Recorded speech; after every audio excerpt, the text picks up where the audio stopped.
C'est mon premier voyage au départ de la toute nouvelle gare de Montpellier. Côté trafic, sur les voies, c'est le désert. Seulement 4 trains passent ici chaque jour.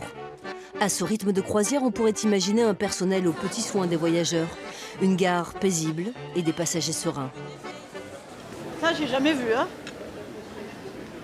On n'arrive pas à joindre une personne. Moi, je suis perdue, vous voyez, je suis avec ma valise, je cherche, mais tout est fermé, quoi. Vous voyez, les grilles sont fermées, il n'y a rien. Est-ce que vous pouvez me dire d'ailleurs où il y a l'information ici à la gare?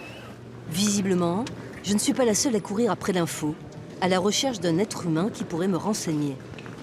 Mais il y a la voie. À destination de Marne-la-Vallée et Roissy-Charles-de-Gaulle aura un retard indéterminé. C'est elle toute seule qui est censée guider le voyageur perdu dans ce bâtiment du XXIe siècle. Merci de votre attention. Les gares, c'est là où tout le monde se perd et s'il n'y a personne pour nous aider, c'est un peu embêtant, je trouve. Ouais, c'est dommage, je vois pas la modernité comme ça, moi, mais... Ils ont investi de l'argent pour pas mettre de personnel dedans. Donc je sais pas, ils sont les personnels... Ne cherchez plus l'accueil ou le guichet. Pour la direction, c'est du passé. Il y a juste un agent SNCF, bien seul. Ils veulent carrément tout soit automatisé. D'ailleurs, vous voyez bien, il n'y a pas de guichet de vente.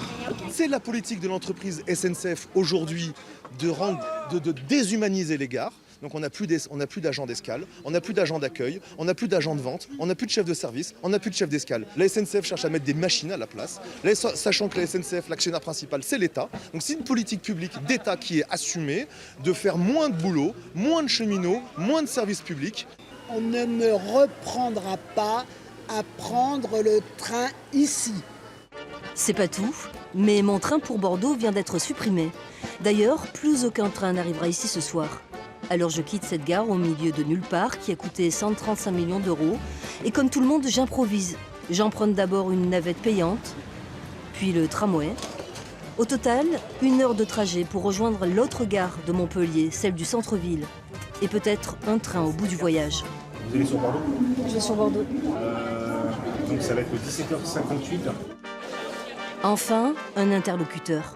Heureusement, à la gare Saint-Roch, il y a encore du personnel. Mais pour combien de temps? Les cheminots voient peu à peu leurs emplois remplacés par des machines. Après 5 heures d'errance dans la gare du futur, mon voyage peut enfin débuter.